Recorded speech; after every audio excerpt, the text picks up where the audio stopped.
Alright guys, a quick one. Here, I'll detail how to sync contact from iPhone to Apple Watch.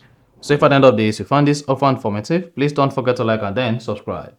Now the first thing to do is go ahead and make sure your Apple Watch and your iPhone are both connected together using the same iCloud account. So sign in the same iCloud account on your Apple Watch and the same iCloud account on your iPhone. After that, click on settings.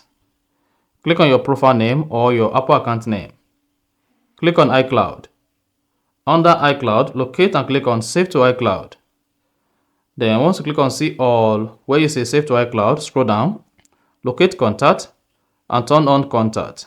Once turn on Contact here, this is going to sync your iPhone contacts to all connected devices, including your iPad and then Apple Watch. And that's it. So that's exactly how to sync contact from iPhone to Apple Watch. If you found this offer informative, please don't forget to like and then subscribe.